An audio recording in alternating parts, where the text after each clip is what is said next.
If you're stuck between 1 and 3 wholesale deals a month, this video might hurt a little bit. Your problem isn't leads. It's not marketing. It's where you're spending your time. Fix this and those same leads will get you 2 to 3x the return. So before we jump into this video today, if you wouldn't mind liking this video, subscribing to the channel, and feel free to drop a comment on anything you got, whether you need a document about to go over or you have a question about your business. I'm going to be responding to all comments. So let's jump into it. All right, so why do most wholesale businesses stall at 1 to 3 deals a month? This is probably the most common spot where I see a lot of wholesalers get stuck. And usually this happens after a couple early wins. You know, they got some money in their account, they'll take their foot off the gas, they get distracted. And at this 1 to 3 month phase, this is really where either you mature into a business owner or you start chasing shortcuts and get stuck trying to get to that next level. So most wholesalers, they think their growth comes from more leads, right? What does winning mean? It means having more leads, new lists, new angles, new skip tracing providers, all the bells and whistles.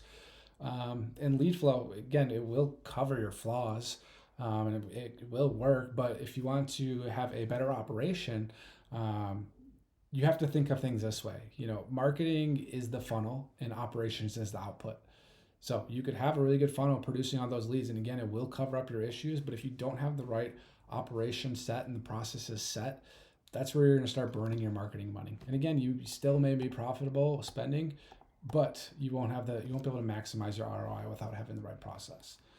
So I got 4 things today on how you should be spending your time and things you should be looking at on your business.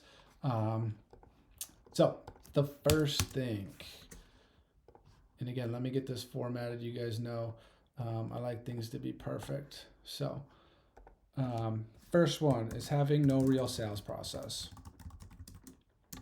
You should have a documented script. You should have a flow chart on how things move through your pipeline. And, if a lead says this, we're going to go this way. What happens after that appointment's set? What is the next step? What do we do after that offer? What if they reject our offer? We need to have a process from A to Z that is replicable every time. Because if you're just improvising every call, you're going to get unpredictable results. So we need to have a process document that we follow day in and day out. Again, professionals run plays, amateurs are going to wing it. So to turn this thing into a business, you have a process documented. And the big thing too, like when you go into hiring, you want to have a process documented that you could train that next person on. I've gone through a lot of people in this industry as far as acquisition reps. A lot of them have come experienced before, but they're experiencing someone else's process, which clearly didn't work. And that's why they're looking for a job. And again, I want them to come in and use our proven process. I know my process and script works. I need them to follow it. So making sure you document everything. So let me put some notes down here. So if you don't have one already, create a script. I'm sure most of you do, but make sure, as you're training someone, they are following that. And then I like to have a flow chart. I like to show people, a lot of people are visual learners, so showing them from A to Z what's going to happen. All right, a lead's going to come in. We're going to call within the first 5 minutes. If they answer, we're going to, set an appointment. If they don't answer, we'll put them on a follow-up, right? Have it clear cut so there's no questions on what the team should be doing day in and day out. So again, make sure you got your sales process documented because again, it will make things repeatable for you. And it's also going to make your training process a lot easier when you do bring people in. So this is going to be one. Make sure you have that sales process documented. All right, perfect. Going down to number 2. This is one of my favorites, being a CRM person, pipeline chaos.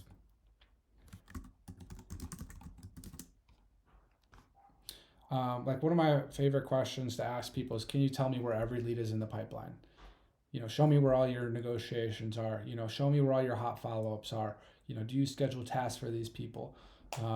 A lot of people I've worked with come with me, they got spreadsheets, which is fine, spreadsheets, Podio, and all CRMs work, but you need to have structure to it. You need to know what you should be focusing on next. So everything has to be clear and organized. And if you don't know where your hot leads are, or, your people who are most likely to convert, we have an issue.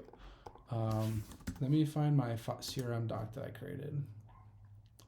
All right, this isn't it, but this is kind of a template of that I created. So the stages I like in a CRM, right? New lead, working 14 plus, cold, warm, hot, appointment set, pending appointment, cold offer follow-up, warm offer follow-up. hot, negotiation, contract sent. Again, if you were to ask me, hey, Brayden, where's your next contract coming from? I'm going to go to these buckets, right? Those three right there. Those I know, they said yes to marketing. They got an appointment. We gave them an offer, and we're just at that closing line. So I'm going to, again, start on these buckets because that's where the contracts are going to come from. And you can see, again, this kind of goes back into, this isn't necessarily the sales process I was just talking about, but how well documented this is. It has a stage name. It has which team member is going to be in charge of it. It has a definition of it, what it is. It has what cadence we're going to be following up with these people. And then basically what our action type is. So I know you guys won't be able to see all this just because I'm on the screen too. So if you have any questions on this, let me know in the comments. And even one step further, right, going into the pipeline chaos, my team knows what their workflow is every day.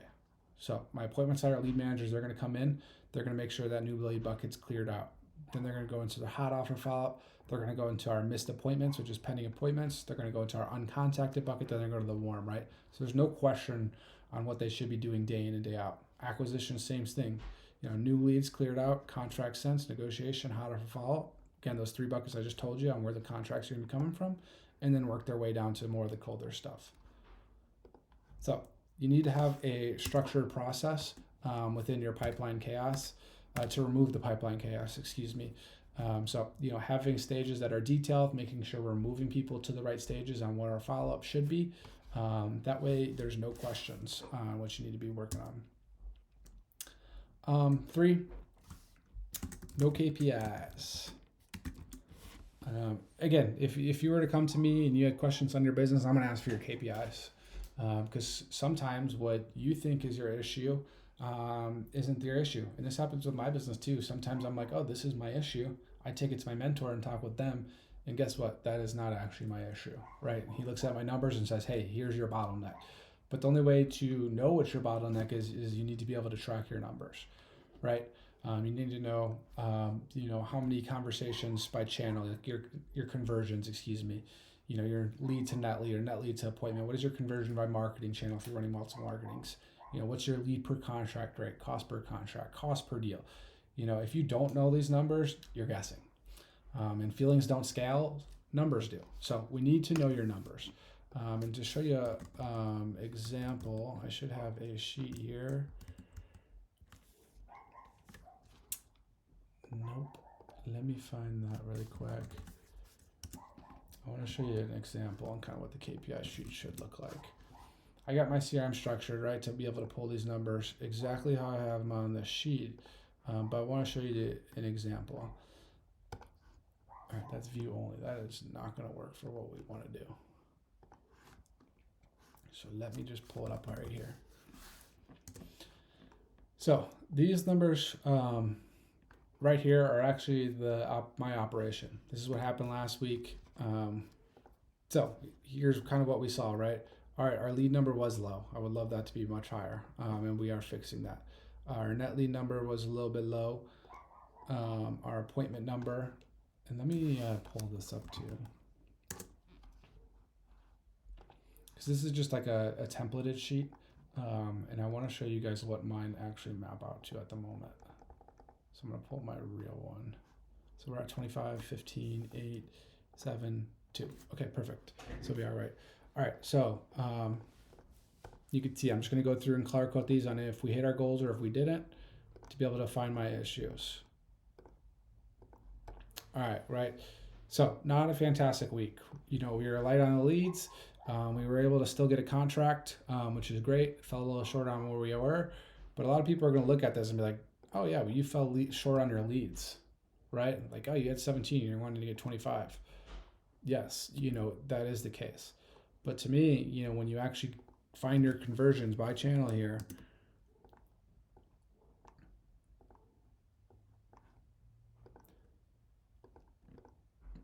all right, let me see, can I resize myself? Let me, so you guys can see this. Actually, I could just hide this column for now. All right, there you go. Perfect. So I can see my conversions by channel. And I know right now we're just doing inbound marketing.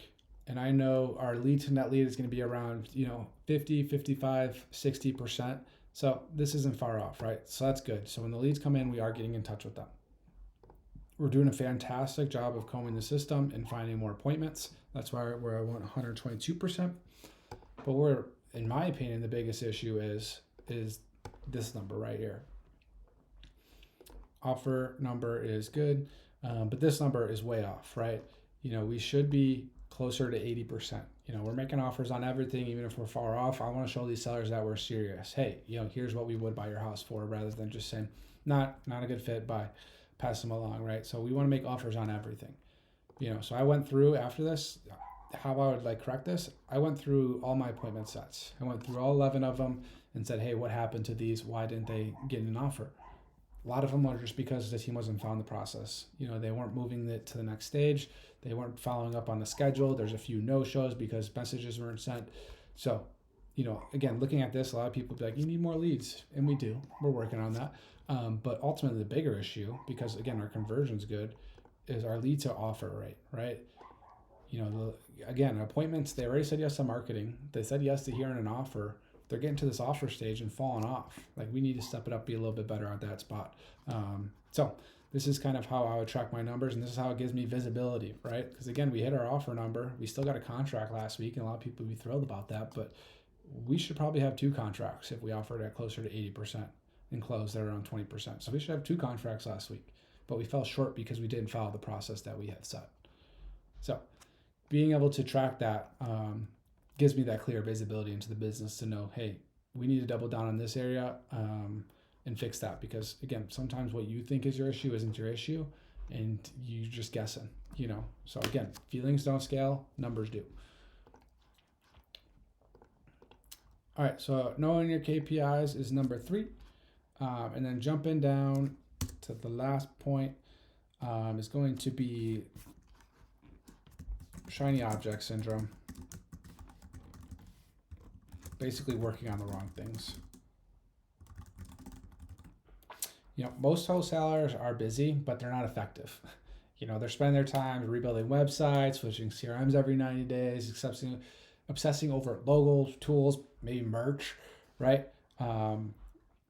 And if you're stuck, it's probably not because you're not working hard. You're stuck because you're working on the wrong things. So you really have to focus on, driving revenue. As an owner, that should always be on your mindset, is how can I drive revenue today? And we do that by having conversations, following up with our leads, and moving things through the pipeline. So we need to double down on those things. And that's at least my big opinion. And what I tell people is, as an owner, especially as you start scaling and bringing people on, as you start bringing people on, it doesn't give you the right to sit back and relax, collect a paycheck. You still have to be focused on driving revenue every day. Going in there, doing manager survey calls, helping your sales team, training them up, getting them to perform better. So you have to really double down on the things that are working, and don't get caught up with the shiny object stuff.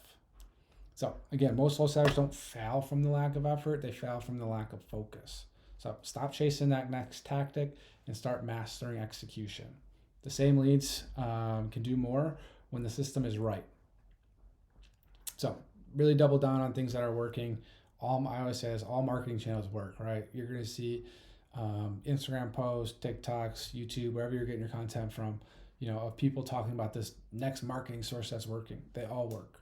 I've done cold call, I've done SMS, I've done direct mail, I've done Facebook, I've done YouTube, I've done PPC. They all work. But you do have to cater your operation to those things.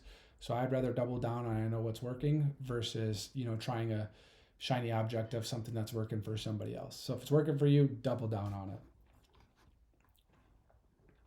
All right, and that's all I had today. So again, the biggest plateau that I see from people is getting stuck at this 1 to 3 deal a month. And really that's the push to comes to shove spot where you either step up, be a business, or you try to find the shortcut to make things easier to get to that next level. And it usually doesn't work out. So double down on what's working. Spend your time on creating real processes, making sure you clean up your pipelines, tracking your KPIs, and avoid the fluff and the shiny object syndrome of the stuff that you're going to see online. So as always, thanks for stopping by. Feel free to drop a like, subscribe, and again, drop a comment on the video. I'm going to respond to all comments. So if you have a question on anything I just went over or anything in your business, I am here to help. Thank you.